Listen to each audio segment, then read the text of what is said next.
Okay, I think I'm going to lead off, Eric, but you're Okay. close. It's okay. I'm going to pitch it to Julie in a little bit. All right. Good morning, everyone, and welcome. It is good to be with you again today. Welcome to our workshop called Students in Their Own Words.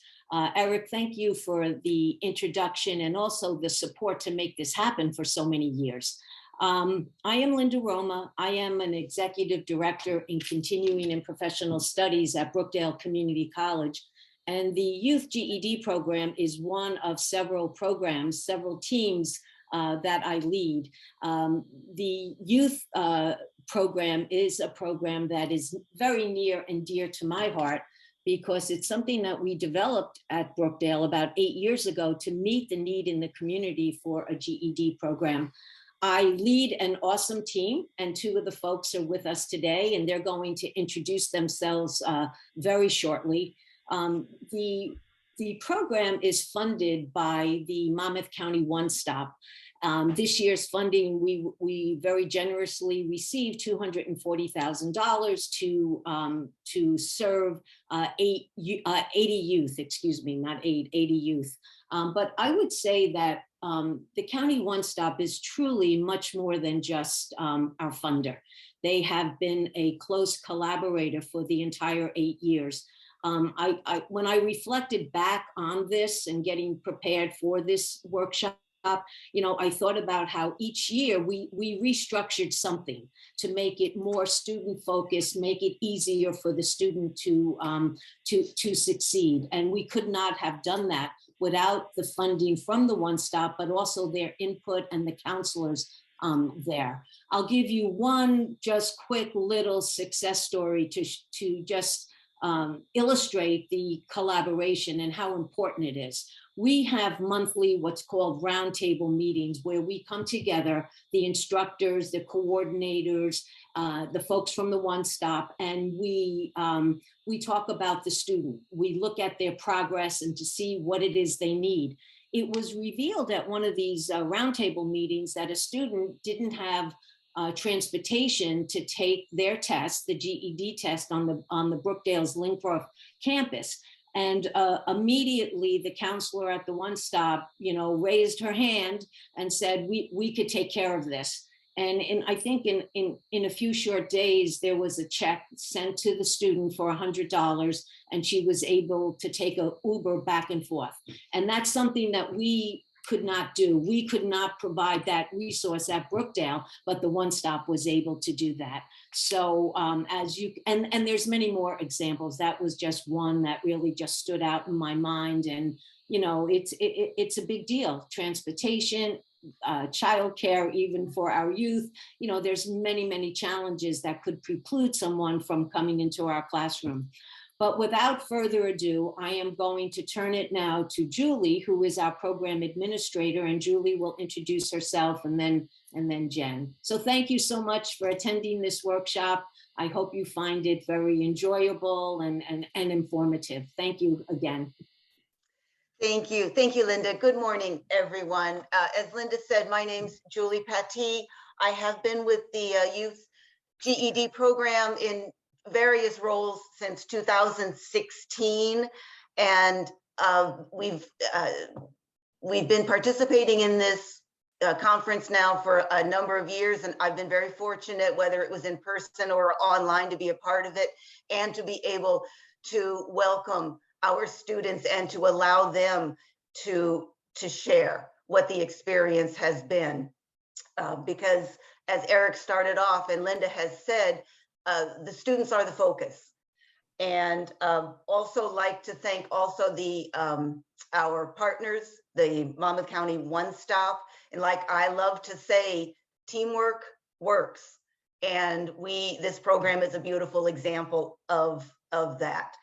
So today we are bringing you a couple of our students. They have amazing stories to share with you today. So I'm not going to take much more time. I would like to introduce also another colleague, Jennifer Murad, and I'd like her to introduce herself, and then we'll begin the discussion. Thank you, Julie. My name is Jennifer Murad. I am the new program coordinator. I've been in this role for about 3 months now. So this is my first conference this year, and I'm really happy to be part of Brookdale, and I'm happy to be here today. Thank you, everyone. Thank you, Jen. Thank you, Thank Julie. Julie, Thank I'm you. gonna send it back to you, right, with the first question. You betcha. All righty. So once again, let's get right into it. For the students who are joining us today, no particular order, would you please take a moment, introduce yourself, let us know when you were awarded your diploma, please, and go ahead and start. Hello, everyone. I started the Brookdale GED program in July of last summer, and I completed in the beginning of October. And it seems like it went by so quick. And your name? Sophia Sorrentino. Thank you, Sophia. My name is Damon. I started the GED program in October, and then I graduated in February of this year. Yeah. Thank you. Okay.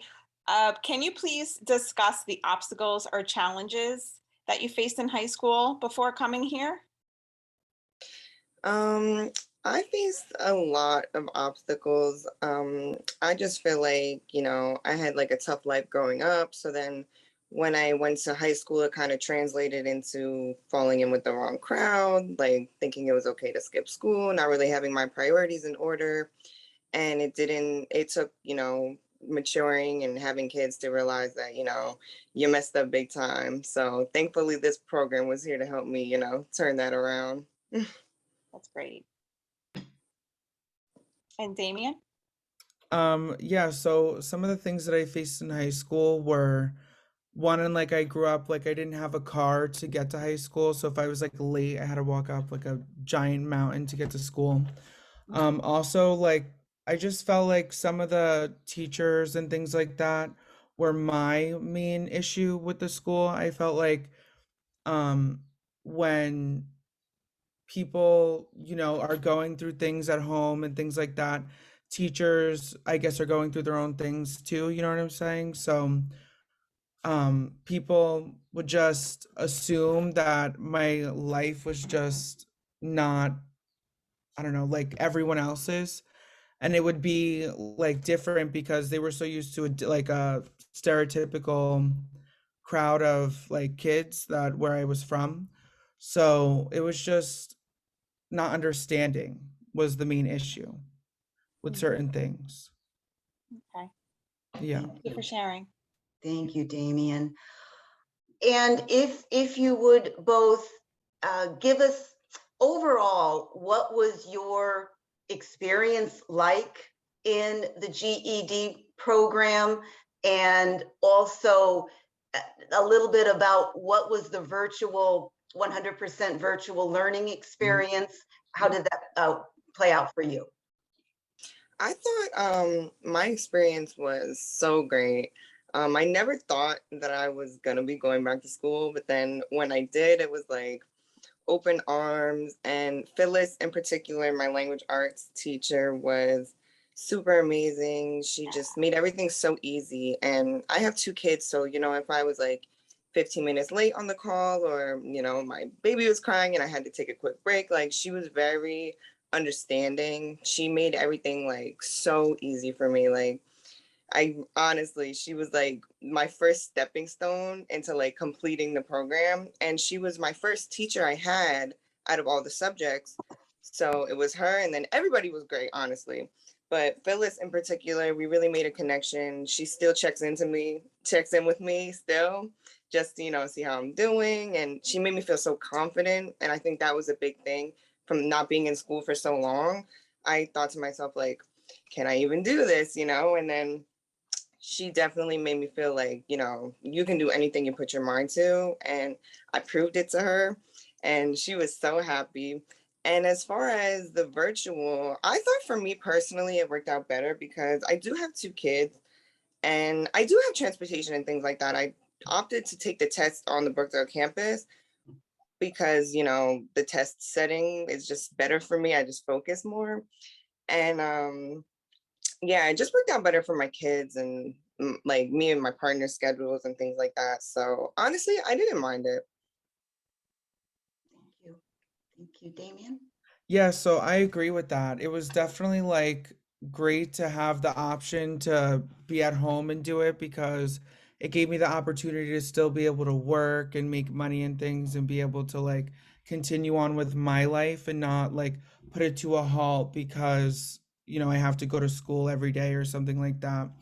And I felt like the teachers were super like um what do you call that, like encouraging on like if you didn't get something that they like made sure you got it and understood it.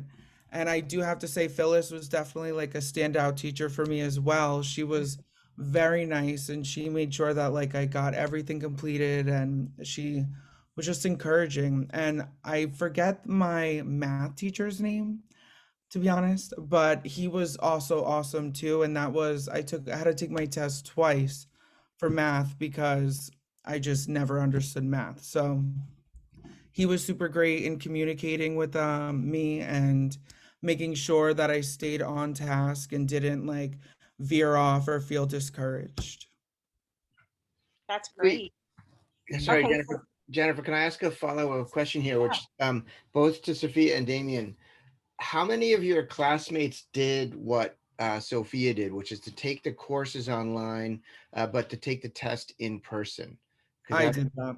you did Yeah. that as well. So can either one of you speak to that a little bit? Because I think when we talk about hybrid programs, we're often thinking about classes that are a mix of like online and then in person. And we don't necessarily talk about the exam part, but can you talk about the benefits of taking the exam itself in person? Yes, the benefits of taking the exam in person, especially if you have kids like I do, or, just general life things going on at home, it can be very hectic. So when you do enter into that school setting and, you go into the library and it's quiet and you can really focus and it's like tunnel vision, you're only focused on that one thing rather than, oh, what are my kids doing in the other room? Or, I look at the floor, oh my God, I have to vacuum. Like, there's so many things that go through your mind at home, especially if you maintain the home. And taking the test in person, it benefited me a lot. Like I went in, I did a little manifesting before I walked in the door. I said, I'm gonna pass these. I passed all 4 on the first try, and it benefited me a lot. Yeah, I have to agree with that as well. It was basically making sure that I also had the discipline of doing the class online and then sealing it with going to like to the school to take the test. And I felt like the first time on the math one, I ended up like having like COVID at the end of it when so I didn't know I had it. And it was just like I failed the test. So then I had to retake it again. And it was just not, you know, I don't know. Online was just too much because you have to sit there and you have to stay like, I don't know, like into the camera. And if you're like sick or something, you can't cough, you can't do nothing because it's proctored and they'll shut you out of the exam. So, yeah. All right, thanks for that insight. I think it's important for us to, when we're thinking about programming, like, and you both talked about the flexibility, right? That it goes both ways, right? It's nice to be able to be at home, but it's also nice to be able to go in and take advantage of an in-person test where you have the space, you have the quiet, and these types of things. Definitely. Can I just interject? Sorry, not to take away from your students. This is Sarah Gorse from Sussex County Community College. Our students took, some of them took the online test, proctor test. It didn't go well for many reasons, but one of the big ones was that the math test, they take the high set, they only had an on-screen calculator. They weren't allowed a physical calculator, and the on-screen is a simple 4-function calculator, whereas the one that they can have physically is a scientific calculator, a TI 30XS, which is, our students learned how to use it effectively. And suddenly when they took the proctor test, they weren't allowed to use that calculator. So that was a stumbling block, much better to take it in person. I agree. Sarah, is that, do you know if that's a state requirement or a high set requirement about the only using the on-screen? I think it's a proctor U requirement, because they can't go in and clear the calculator, because you can store things in those scientific calculators, so they can't clear the calculator. So it was the proctor U people that didn't allow the use of that calculator. They insisted on the on-screen one only. Okay. Interesting. Okay, so we're ready for the next question. Yes. Okay, so the next question is, why now? What prompted you to enter the GED program when you did? What was the catalyst for your decision?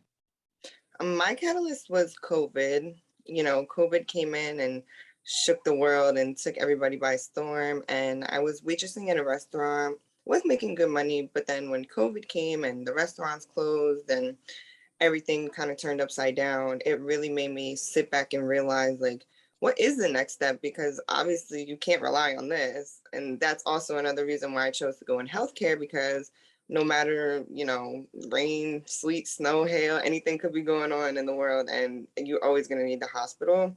And I really found like solace in knowing that that was like secure, you know, especially since my restaurant closed. I never thought that that would happen. I was very comfortable in my job, and you know, COVID just came in and changed it all up. So I had to make some decisions about my life and for my kids. And that's why I entered the GED program.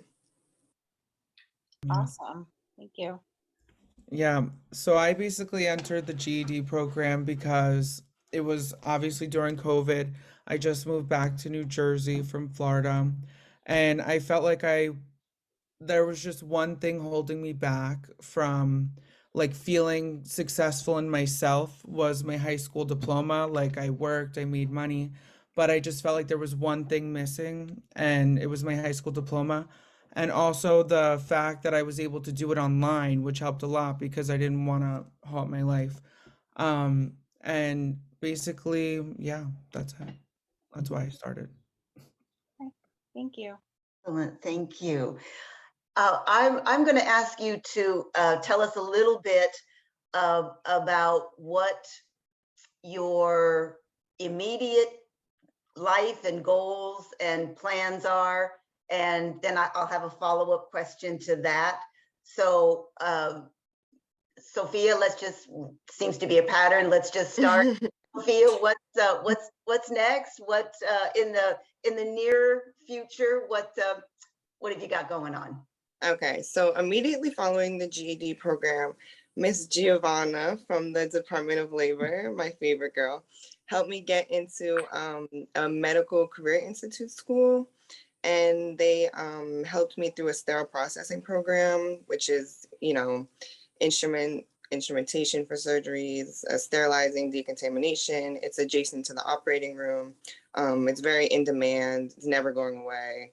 You know, that was a big thing for me. I'm scared, like, oh, is my job gonna close? So that's great. I actually just finished this week. So yes, my last little, so now I start my externship at Jersey Shore Medical Center. Nice. And I'll be there doing my 400-hour externship, taking my certification exam. And then after that, I'm going for something called a certified instrument specialist, and then healthcare leadership. So there's definitely ascending the career ladder in my department, you know, hopefully getting to lead tech, manager, supervisor, hopefully one day director. So I'm really liking what I chose to do. And yeah, I couldn't have done it without you guys. So thank all of you.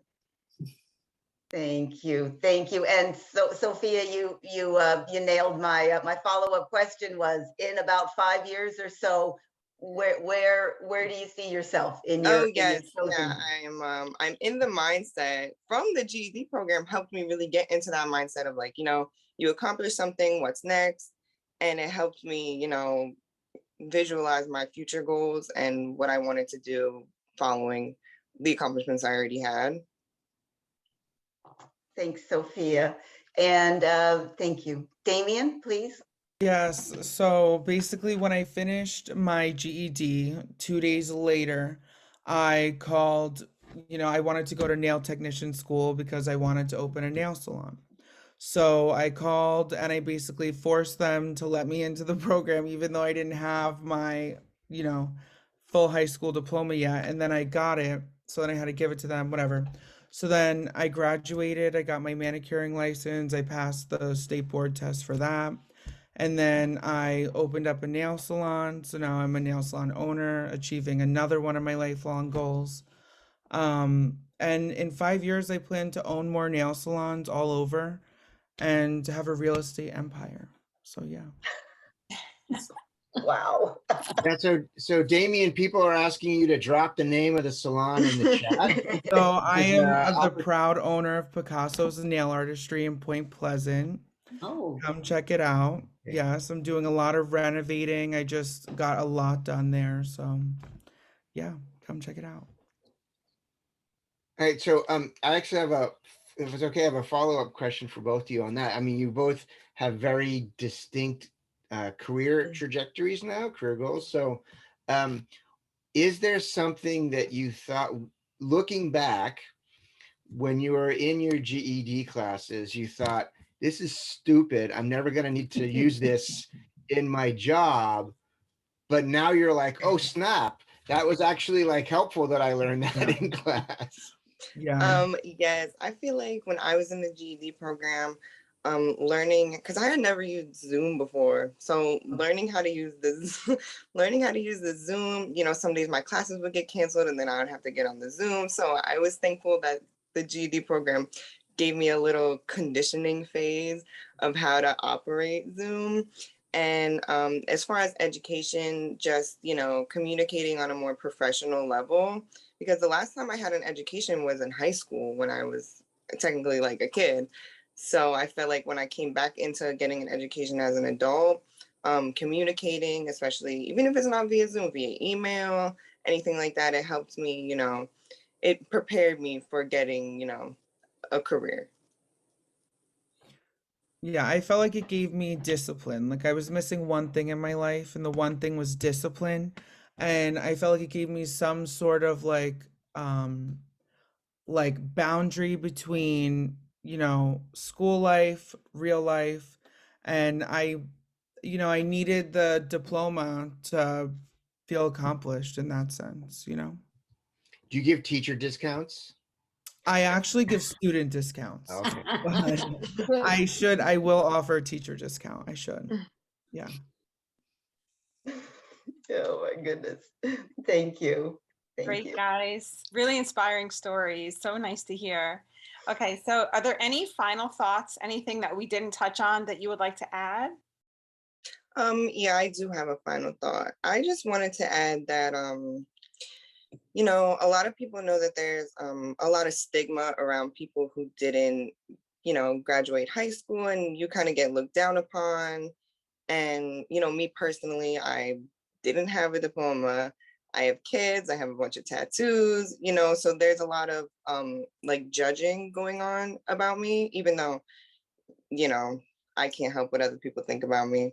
But I feel like this program in particular, the GED program, and then continuing my education through the Department of Labor, everyone who I came into contact with through these programs made me feel like, not judged. Like, you can do anything you want to do. And I just really appreciate everything, because I honestly, I said this before, I'll say it again, I couldn't have done it without you guys. I'm in a career, and it's not just for me, for my children, like for the rest of my life, where I plan on retiring one day. And I just feel like you guys made me feel like the sky is the limit.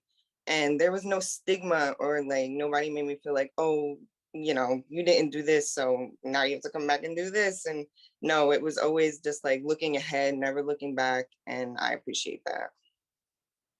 Yeah. That's great. Yeah. I Tiffany? think she nailed it there. She nailed it. So yeah, I think that you guys were just like really great, and you guys were so nice, and your kindness goes so far. And when people are having a bad day or something, you guys just understand. Yeah. Okay. So there's some questions coming in the chat. So Parthena would like to know, how you both would suggest promoting the program. And is there something more that the program can do to promote itself amongst, potential students? Online. Potential students, I would say, honestly, I'm not really sure because I found you guys through the internet. Like I Googled like GED program, and then the Yeah. person that came up was locally Brookdale. And I had known a lot of students from my high school that graduated from Brookdale and so on and so forth. So I feel like just word of mouth, maybe flyers, I don't know, emails, definitely social media, because social media is so prominent and especially youth nowadays. So, promoting yourself on social media, targeted ads, things like that, like forcing people to see it. Because, everybody uses social media now, especially the young kids. So I feel like that would be a good key tool to get the word around. Yeah, social media marketing. Yeah, for sure. So this is something that Angel's been thinking about, which is like what social media, so Facebook. so Facebook. so Facebook. Yeah, even like Facebook, TikTok. Like Twitter. you guys make a TikTok, like, Yeah. hey, like it's cool Yeah. for your GED or something like that, because people really do look down on it. You know what I'm saying? And people think of you otherwise because you just have a GED. At the end of the day, it's just a piece of paper. It's not, it's not anything that like deprives who you are as a person. Jamie, and I think that's a really good point, right? That like, yeah, and as Parthena is saying that, I think thinking about TikTok not for promoting a particular program or a particular school, but almost like a public service announcement about like GED and HSE, or ESL more Right. generally, right? That like, here's stories from people, you can do it. Like, here's one of the benefits of doing it, and so not so much like targeted to a particular Yeah. school, right? But getting students to use TikTok to kind of Yeah. promote adulthood more generally. I think that's a really good idea, Damien. I think Yeah. about that. I think I'd just like to add a little something here. I agree. I'm from that other generation that's probably still using email instead of being with the times of TikTok. But I believe Brookdale, like every other county's community college, there's name recognition. And we get most of our referrals come to folks that reach out to Brookdale first, not even the one stop. Right. Like we have accumulated, I don't think it's quite as long now. I think now we only have 10 people on a wait list, but there was a time when we had 125 youth on a wait list. And then what we would do is we would reach out to them because we wanted to honor and keep that connection because they reached out to Brookdale.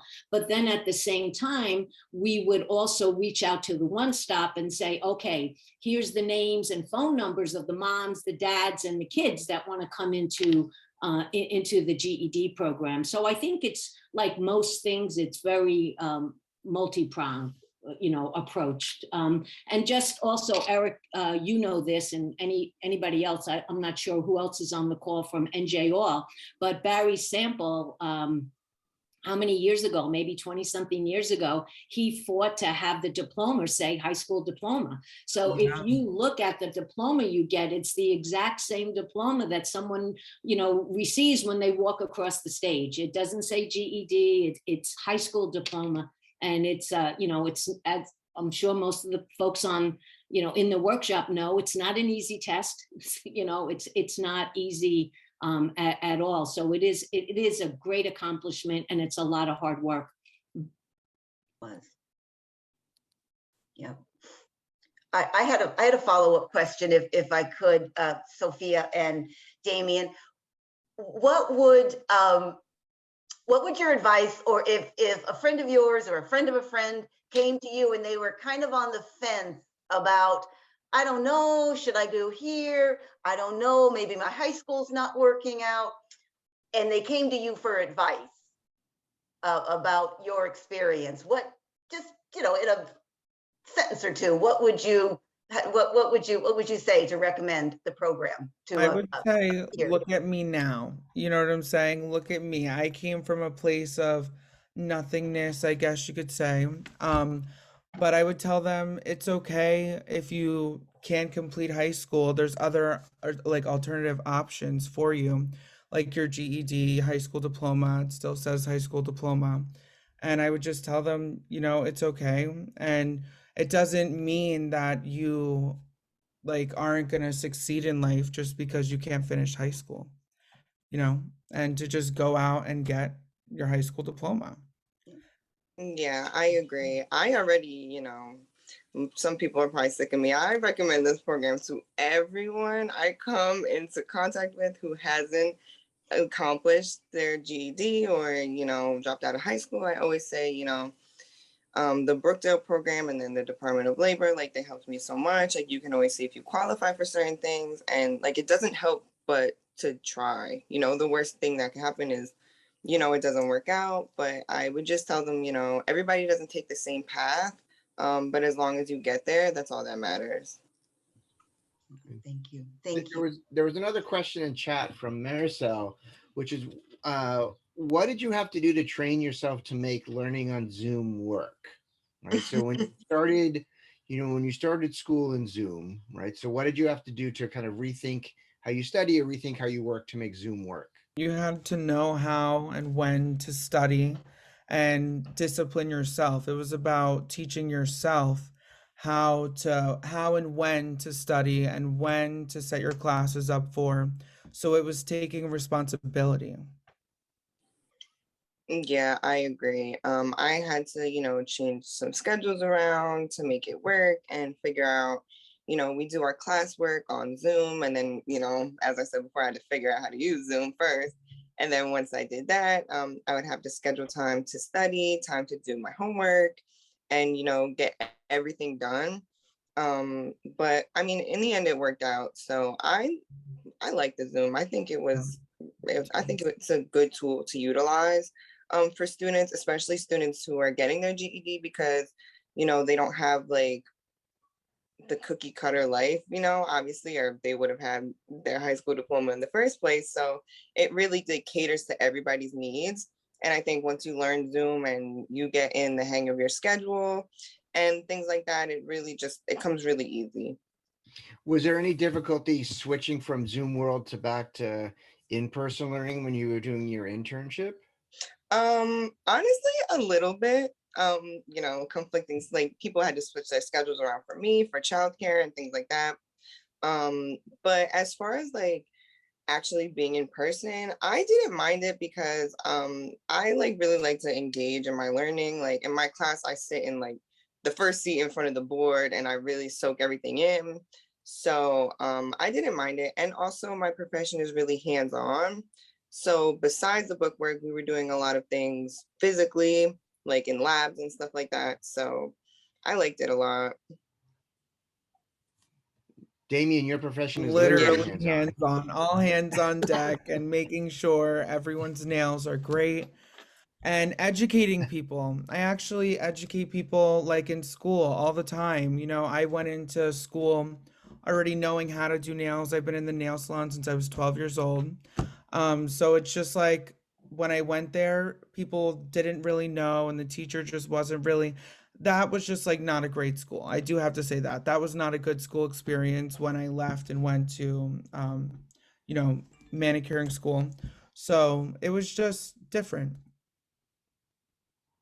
Okay.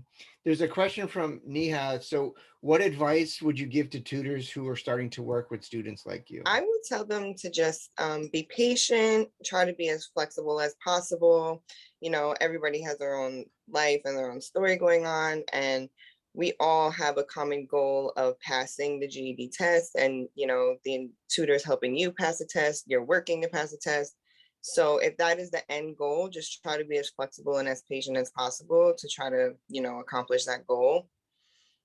Yeah, and also being consistent. Consistency is key. Being in contact with your students, like telling them, okay, did you get this done? How is it going? How is there anything that you could literally ask your student, is there anything that I could change for you to make it easier for your learning, for you to absorb the information better? Okay. Parthena also wonders if you could add one thing, like you wish that there was this, like what would that be while you're in the courses? I don't think I can add anything to that. I feel like all my tools that were given to me were utilized. I accomplished my goals, and that's the best thing that I can ask for. Yeah, I don't have anything to add to it. I think that it was great. It was pretty simple. Yeah, we No received the free Jamba textbook, Juice, and things like that. all the courses were like via the textbook, you know. So I feel like if you have the access to the internet, you have the textbook, you have a great tutor, you can really get it done. Yeah. Okay. This is a question from Judy for the staff, not so much the students, but it sounds like both Sophia and Damien, had the digital resources they needed. How did you help students who didn't have those digital resources? Yeah, that's a good question. Thank you. And it does come up. Fortunately, a lot of our students can pull up FaceTime, if you will, on their phones. Sometimes class had to be done that way. The instructors were always following up with the students through text messages, emails, phone calls if necessary. As Sophia said, everyone has all the students are given a textbook, and there were times if an internet went down or there was trouble with a connection, that the instructor or tutor would assign work from the textbook to the student and then get back in contact with the instructor, follow up, and continue lessons that way. That was most how we tried to get around that as best as possible. And now with, and I guess I can speak to this, Linda, with some buildings. Go ahead. Yeah, I know what you're going to say. Okay. Part of the beauty of collaborations, we've had asked the One Stop also if it was a possibility to have any loaner laptops. But the other thing that's wonderful is that Brookdale is the lead in a consortium for the adult literacy program. And Brookdale has, through the CARES Act money, we received over 50 laptops, Chromebooks. And then with our grant money, we did a budget mod and we purchased another 38. So we established a learner program. And so since we have the youth program and the adult program taking place, it was very easy for us to say to Julie or Jen, if a student needs a laptop, let us know. They could take one from the adult program. So that's been very beneficial in many ways, not only just with laptop. We share even instructors. Some instructors have taught first in the adult program. Now they teach in the youth. Some teach in both. We have a lot of Brookdale adjunct professors teach in the program. So I think like many things, I have a theory in life. If I go to a workshop and I just receive one or two pearls that I could put on my wisdom necklace, I get a lot, because there's no big kahuna in life. And I think the success of the GED program, whether it's the youth or the adult, but particularly the youth program, there's so many small things that just take place that make this, huge successful program. We start off with a message to all our students on the first day of orientation, and they do come in person for orientation. It's the collaboration, the One Stop folks are there, the Brookdale folks are there, but we tell them right off, you did not fail high school failed you. So that's number one right there. So, we start off on a very positive note. Let's be real about this. We're very astute. We know the challenges because the students have shared that with us. The other thing we say is this is not high school. And so high school failed, right? Failed you. So why replicate it? This isn't college, so it's not a 15-week program. So the program is really geared towards each individual student. And I always say kudos to the instructors and the tutors that make that work, because it's self-paced. Every student is a superstar. But with us today are two really superstars, because they're on a path to own your own business. Not many people can say that. That is phenomenal. And Sophia, with children, to be in a program where you will be a director in 5 years, but not every one of our students have that. They don't all have that path. But I will say this as the executive director, and I'm looking at things from 1,000 feet, right? Is that, the youth, so many of them come in, they got the hoods over, the sweatshirt hoods over their heads. They appear, what I would say, to look a little depressed, a little sad, a little confused, a little scared, a little angry, that's all mixed in. But something happens by around week 4 or so. All of a sudden, the hoodie comes down and you see the person interacting with their fellow students. They interact a little bit more with the instructors and tutors. And then then the magic happens. And I would not talk for everybody on this call, but we're all in education. And, that's what we look for. We look for the light bulb, we look for the light, because what do? We all hold someone's light until they can hold their own.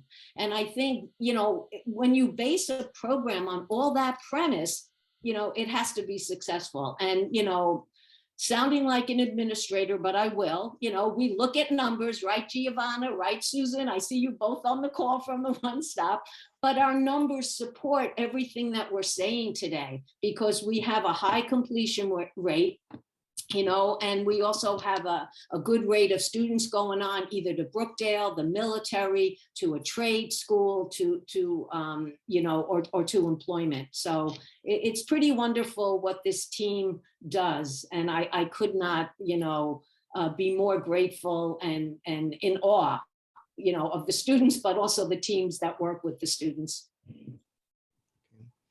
Thanks. I want to be mindful of Sophia and Damien's and Julie and Jennifer's time. So any last questions for our students who are, okay. All right, any last thoughts, Sophia or Damien? One thing I did want to say, it was also really good with my math teacher. I really wish I could remember his name. I don't know why it's not. Joe? Was it Joe by any chance, Damien, or Travis? Travis. Travis. There we go. Of course, Travis, he really took like the time out of his day. Like if I needed to study in person, we went to Brookdale, we went in the library, we studied, and then we also had it mostly online. But like when it was prep coming up before the test, he really did take the time out of his day to make sure that I felt comfortable with the material. Yeah. My final thought, I just want to say, thank you to everyone who makes this program an opportunity and, just a stepping stone into the rest of my life. And I really, for the 3rd time, I couldn't have done it without you guys. And I'm so excited to start my career journey.